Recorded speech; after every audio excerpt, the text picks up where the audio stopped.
It was layers, right? It takes time to make that shift, really, mentally, physically, emotionally. So there was multiple layers to it, but there was the first step of, hey, I think I want to do this, but what was that? What would that take? And so doing some research, taking a look at it, having some conversations.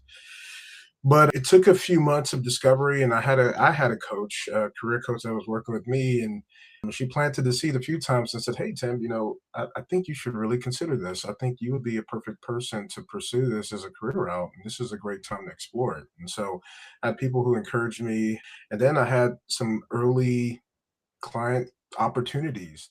Welcome to Career Coaching Secrets, the podcast where we talk with successful career coaches on how they built their success and the hard lessons they learned along the way. My name is Davis Nguyen, and I'm the founder of Purple Circle, where we help career coaches scale their business to $100,000 years, $100,000 months, and even $100,000 weeks. Before Purple Circle, I've grown several 7- and 8-figure career coaching businesses myself, and have been a consultant at 2 career coaching businesses that are doing over $100 million each.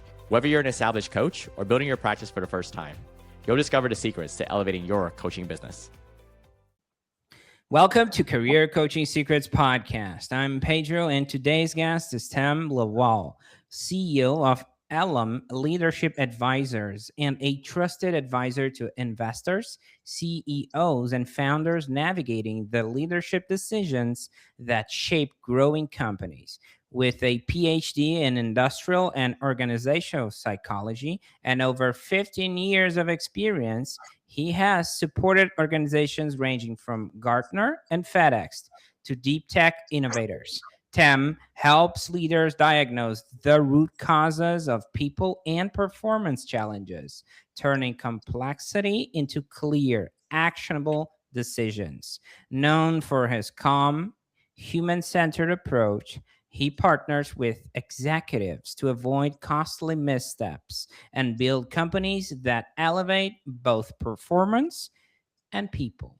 Welcome to the show, Tam. Wow, thank you for having me. That was awesome. Thank you.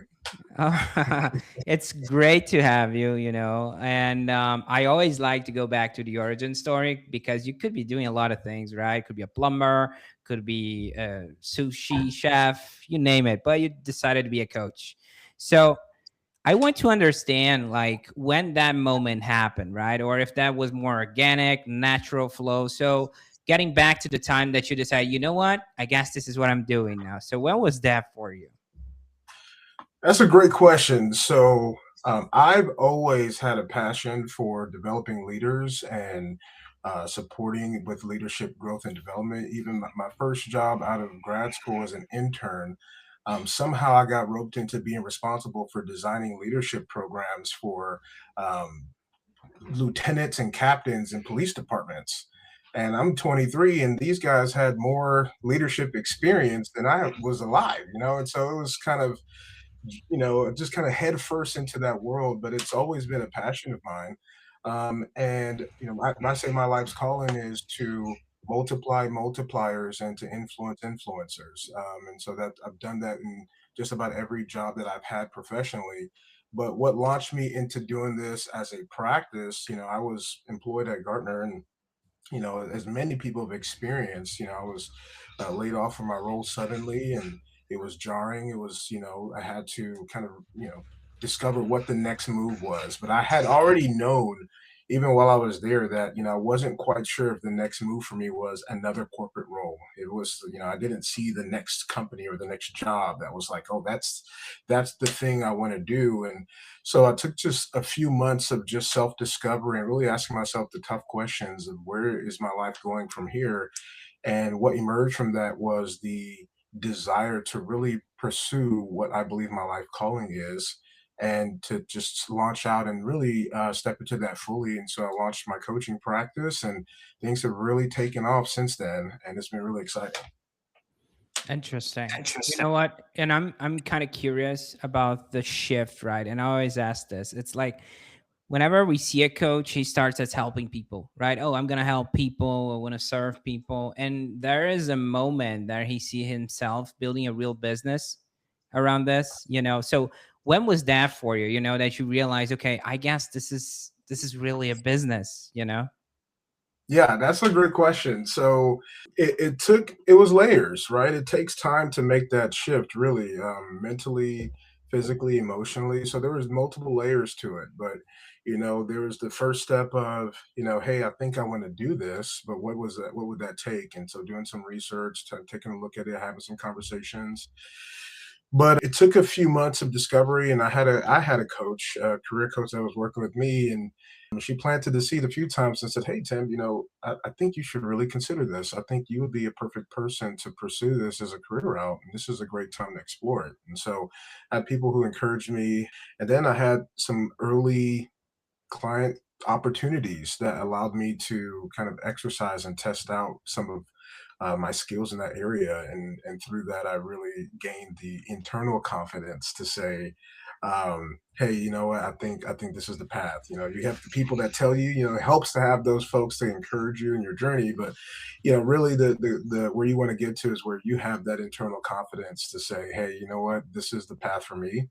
And that happened for me about month 5 of my discard. Like I said, I took 3 months of just kind of reevaluating myself, and then 2 months of active exploration, and then, at that 5-month mark, I said, "Hey, you know what? Let's go for it." So I registered my business and started to, reach out to folks, and went into process. Once you start is when the learning process starts. Mm. Put in put it in the reps, right? Repetition, so you can actually experience what it looks like. I think that's crucial. Exactly. Powerful Exactly. reminder also. Now, I'm curious, about one thing. Usually when we see a coaching practice starting, there's a lot of trial and error and testing waters, right? I mentioned in introduction that you serve usual investors, CEO, and founders with a common theme, which is the leadership theme. But in the early days, right? And I'm not even sure if you're already niched down or you found your people. But what I'm trying to understand is, who are the people that kept showing up, the ones you realize, okay, this is the people I can serve best, my tribe. Yeah. That's a great question. So when I started, of course, you're building your skill set. So I was coaching just about everybody. I was coaching CEOs and leaders. I was coaching people who are just wanting to be entrepreneurs and need that courage to step out. And I was also doing some life coaching as well, right? So folks who just had some life moment decisions and things they needed some guidance around. Then I quickly realized that, I don't get motivated to coach in generalized situations. Like I need to have, we there needs to be a clear kind of impact on yourself or the business to for me to get excited about the coaching, right? So I love mentoring. I don't mind mentoring. I mentor quite a few people, but when it comes into the hard work of coaching, like there's some, I started to discover what made me come alive and what I got excited about. And so it really was boiled down to focusing on entrepreneurs, founders, and the startup ecosystem, and really kind of gearing my coaching towards that. I also really wanted to support in industries or folks who are building things for the future, right? I really wanted to get into, what not just what, we have AI that's happening now, but what's even beyond AI, right? What's happening? What are the companies, what are the industries that are taking us into the next 5 to 10 years, and what are the needs that they're having? And so that's kind of what also got me into the deep tech space. And so I've been working with, founders within the deep tech industry, which is quantum computing, AI, robotics, all the future technologies, hard tech that requires a lot of really complex leadership, talent challenges in addition to the technology. And so that's been really exciting as well, because there's a natural need for the kind of services and the experience that I bring to support with navigating those complexities, and not just those that industry, but that's where things have really started to grow through relationship and through that. So it's taken me some interesting places with some interesting folks, and it's been an exciting journey. Yeah. Hmm. Interesting. Okay. Now, let me understand one thing, right? We're talking about startups, the ecosystem itself, you mentioned founders, and the leadership theme. So, Let's say I'm one of them, right? How would I eventually find you? Now, marketing wise, right? When we're talking about marketing, how would I find you? Yeah, that's a great question. I'm here, right? Just find me I on this just podcast. I just found you. Okay. Yeah, you just found me. So it's really that easy. No, so I'm very active on LinkedIn. And so I check my LinkedIn regularly. I love communicating with folks and meeting people online. So I'm easy to find on LinkedIn. But, just I also love attending entrepreneur events. That's one of the places that most of the folks that I've connected with have been through handshakes and referrals and connections, right? So but you're welcome to find me on LinkedIn. You can also visit my website at temlawal.com or lmleadership.com, where you'll learn more about me, my approach, the way that I can help and support you in your journey. But like I said, I'm here, man. I love meeting folks. I love being around at events, and it's been great. Okay, so let's pretend here. Let's say I'm one of the I belong to your ICP, your ideal client profile. Okay, I'm one of the owner of a startup with breaking through technology, and I looked at your stuff. I looked at your LinkedIn. I looked at, yeah, or even someone referred me to you. Okay, or I am a podcast host. Okay, and we're here, Yeah, and I connect with you. Let's say I resonate with your stuff, right? I'm like, hey, cool thing you got going on. I want to know what it looks like, and I got into a call with you. You onboard me, and now what will it look like to be a client from my perspective, right? What does the structure entails? That's my question.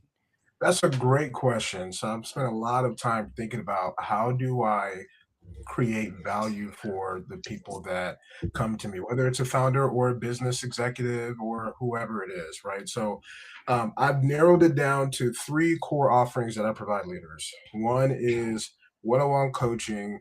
And so that what that looks like, the term I like to use is consigliere, right? So Ah, it's not the Godfather mafia style that we think of, but one of the things I've learned about entrepreneurs is they desperately, almost more than anybody, need a safe space to just figure themselves out as they're going in the journey, right? And so business leaders, entrepreneurs, are making decisions. Things are moving. They have to, constantly be figuring out what's happening with their business. But in the same time, they're trying to figure out what's going on with them. They're growing. They're learning. They're discovering things about themselves, and they don't oftentimes have a space where they can like process through that and ask themselves tough questions, or have somebody ask them questions, and have just a safe, dedicated space to do that and to grow in that kind of environment. And so it's really just it's offering one-on-one sessions, but also on call in the moment. Hey, this is happening right now, and I need someone to help me process and figure this out in the moment, right? And so it's one-on-one coaching. The second service is talent advisory. So not leaders are not only figuring themselves out, but they're trying to figure out themselves and what to do with their teams, right? And they're doing this all in real time. So a lot of my coaching is not just on the leader, but it's on the leader and how do we navigate some of the team dynamics, the co-founder challenges, navigating some of those things as well. And so the third is people operations. And so once they get to the point where they now have a team, they now need some more hands-on support and implementation when it comes to hiring processes, training, improving performance across the team, skill development capabilities.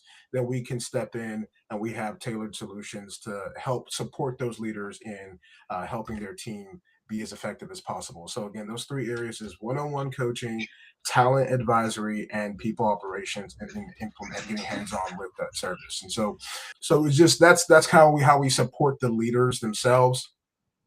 And then we also support with the ecosystem. So with venture capitals, we support with portfolio solutions with their founders.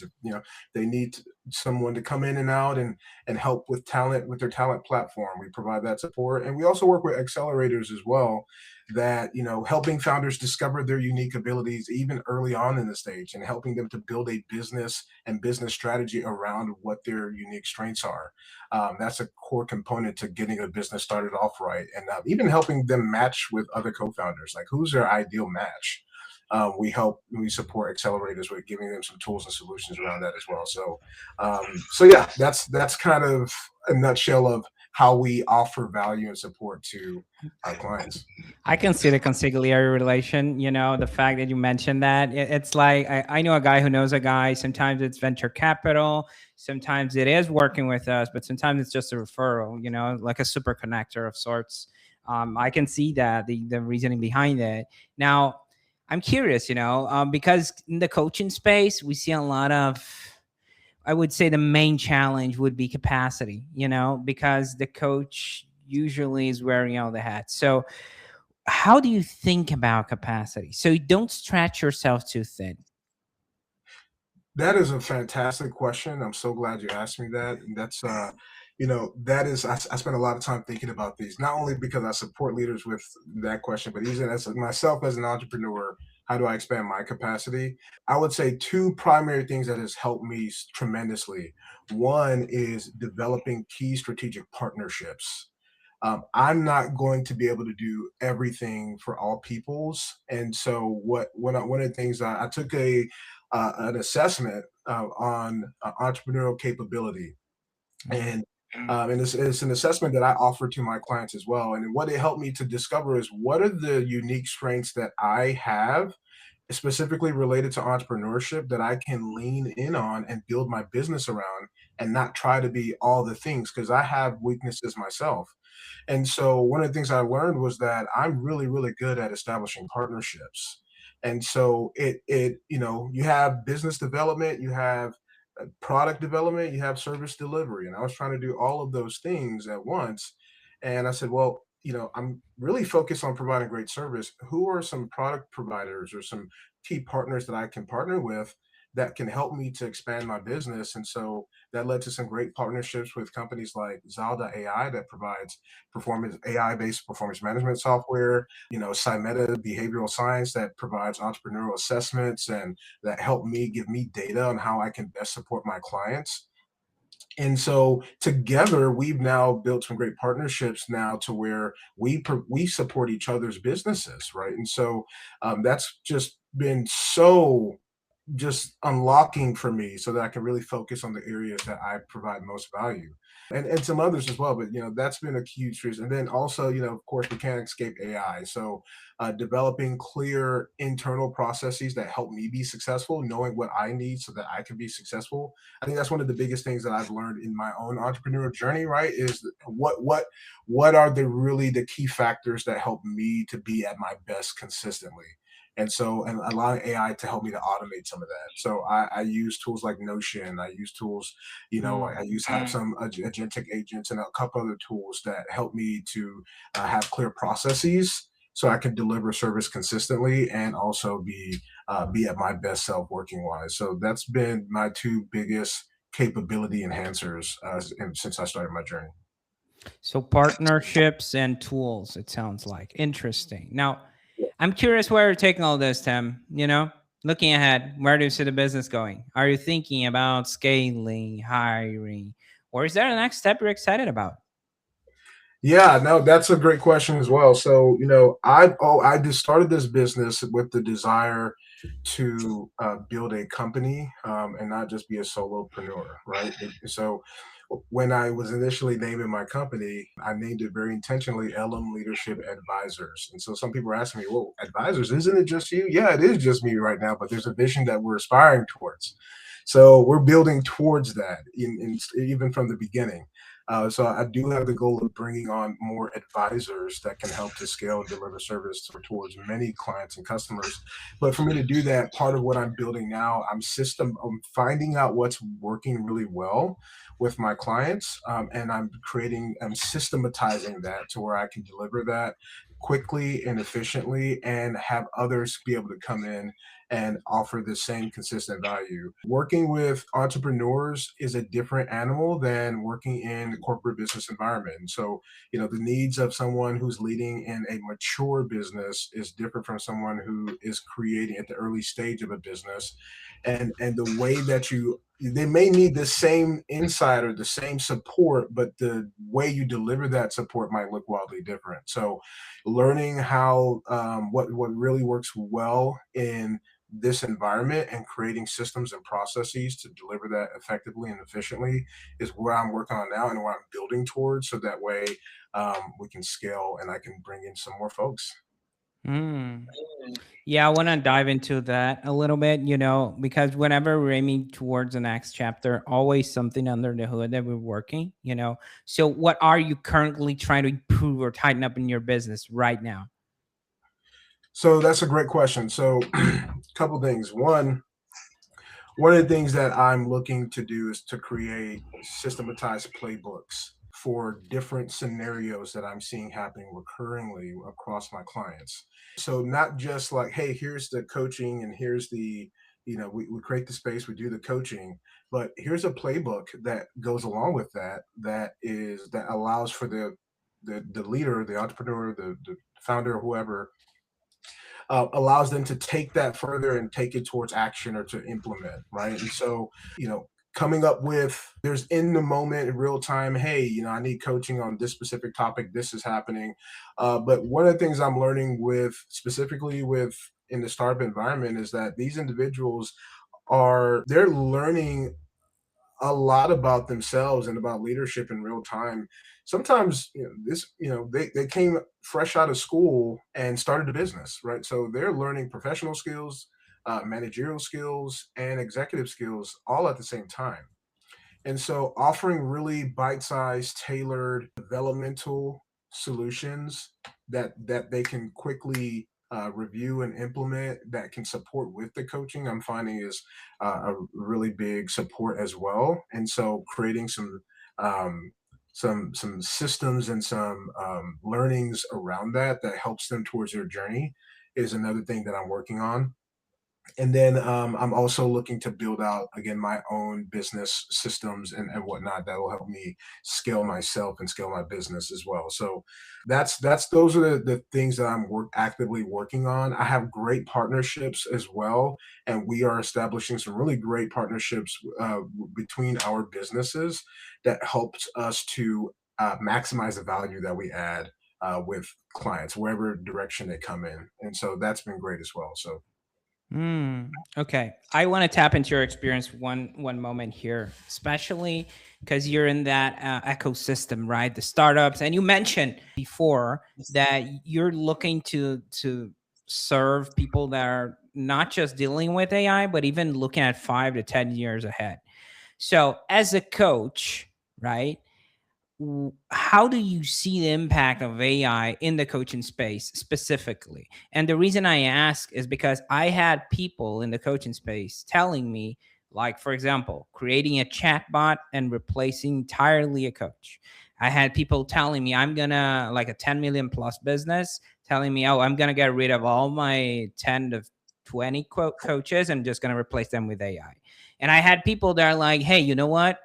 Coaches are irreplaceable. There's the accountability factor. So I want to hear from you, your opinion on it, like the AI and the coaching space.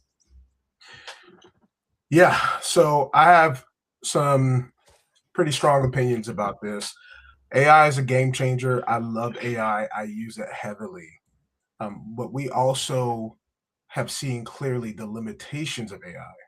AI is nowhere near able to replace the nuance and the expertise that is needed in these critical and complex areas.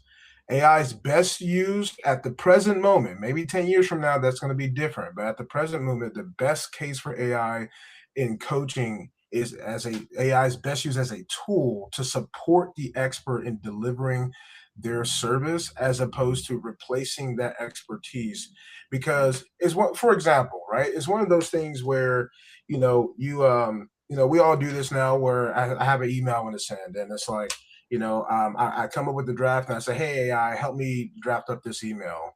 And then it comes up with the draft, but then you spend the next 30 minutes trying to get it to like where it sounds like you, or it's like, it doesn't sound like some generic AI thing that we all know is like, okay, that's not a real person that's speaking to me right now. AI can't get into the nuance of an individual and the specific capabilities, the specific support that an individual needs that requires experience, history, complexity.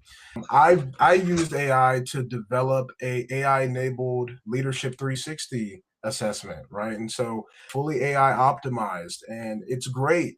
But I certainly can't trust it to just come up with all of the insights, because it straight up lied and said a bunch of stuff that wasn't even true about the data we were putting in, right? So imagine if I just put my blind trust in a tool that doesn't hasn't figured itself out yet, and that's just with some simple data talking about someone's livelihood and their life, their future, their leadership, their team, their organizations, right? That's not AI is nowhere near at the level of complexity and capability to be fully trusted with that. It's a great tool. It has lots of information that it can provide, but it needs to be handled with care because it's not always accurate. There's so many risks involved with providing AI, using AI data, and so we just have to be careful. We're not there yet. Again, the futures could still look different, but with certain things, I wouldn't trust AI at the present moment to fly me to